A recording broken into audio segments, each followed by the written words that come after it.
100 years ago, as Kathy said, the armistice was signed to end World War I. And it was an absolutely devastating war. It's hard to imagine today. World War I had 20 million people killed on all sides. 21 million were wounded. And that's significant because it was the first war where more men came home injured and surviving their combat wounds than died from them. And they came home with some pretty horrific injuries. Some were very obvious, like the loss of a limb or an eye, but others were not. For example, shell shock.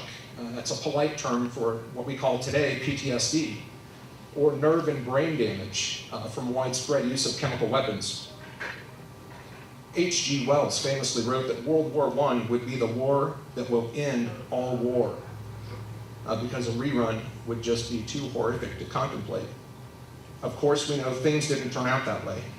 Since then, we have World War II, the Korean War, Vietnam, the first Gulf War, Operations Iraqi Freedom, Enduring Freedom, and a couple of other smaller actions through the years, like in Lebanon, Panama, and Somalia.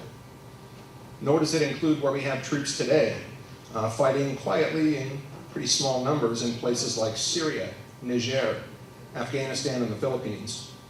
In the 100 years since November 11, 1918, tens of millions of men and women have worn the uniform of their country, and all of them, to a greater or lesser degree, have been changed forever by that experience.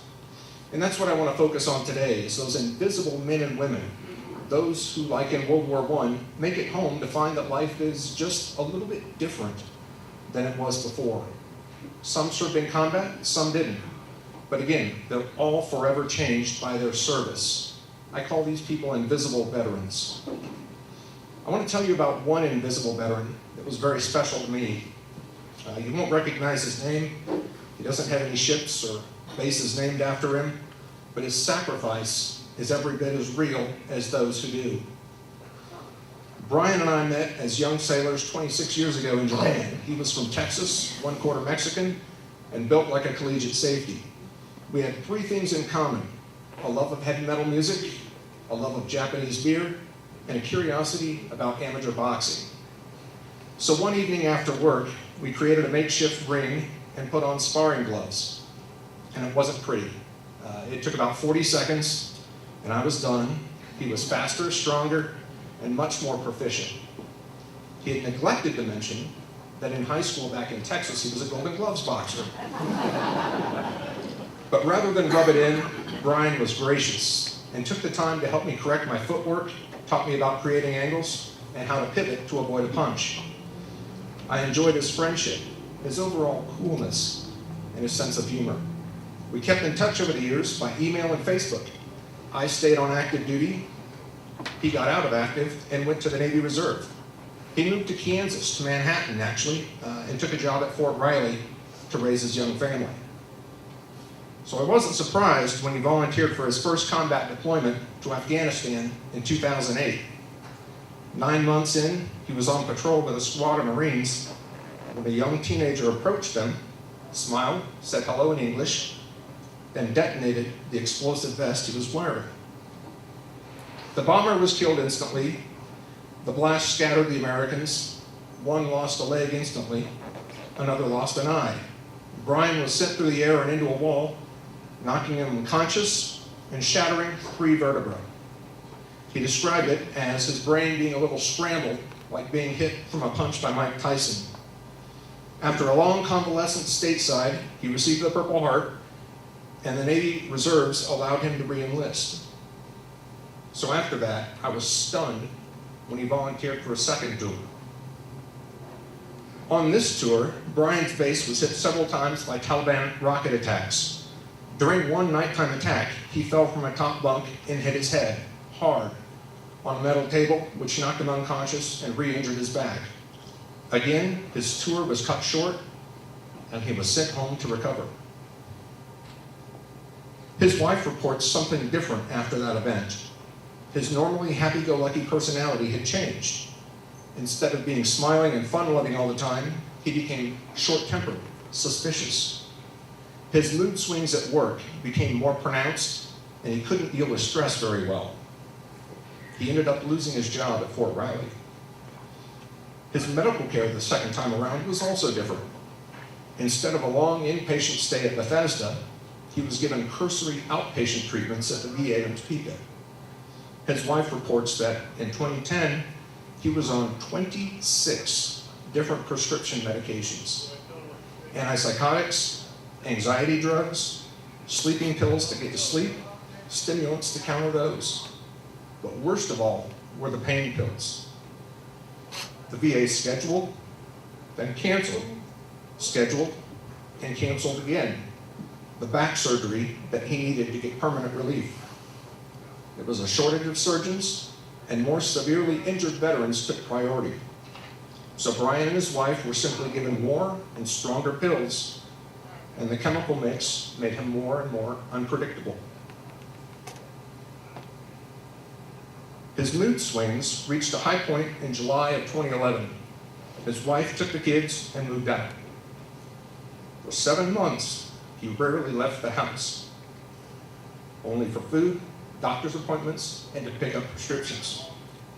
His Facebook posts had gone from being fun and edgy to being a mix of incoherent statements and paranoid rants. On February 11th, 2012, Brian received by mail a prescription for 90 painkillers, double the dosage of the ones that they replaced. At some point that evening, along with his regular cocktail of pills, he took 10 of them. When he didn't show up for his son's track meet the next afternoon, his son went by the house and found him on the basement couch. Chief Petty Officer Brian Naranjo was 39 years old.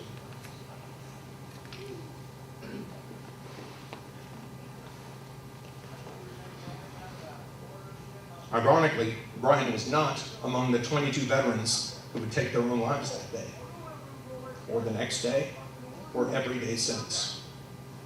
There was no note. His death simply references respiratory arrest, accidental overdose. Even in death, what tormented Brian would be hard to accurately label.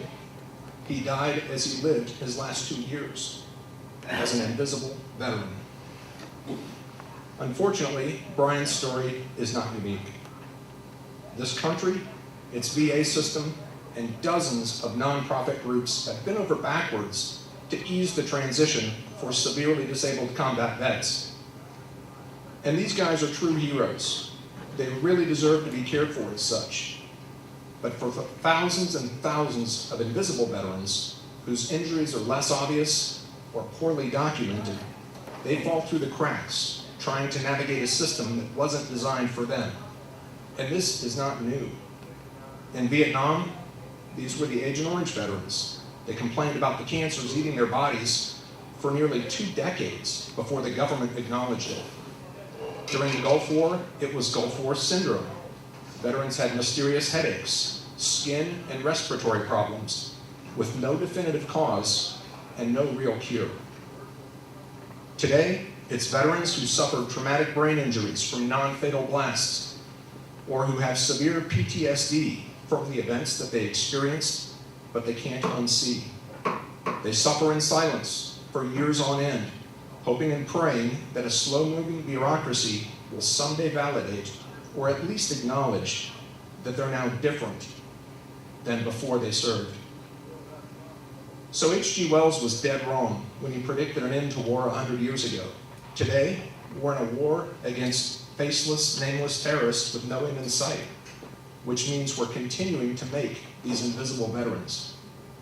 So as we pause today to remember the veterans we've lost, let us also remember those we still have with us, especially the invisible ones. Let us vow to never again minimize their service or ignore their symptoms. Instead, let's embrace them and their families with dignity, compassion, and most of all, understanding.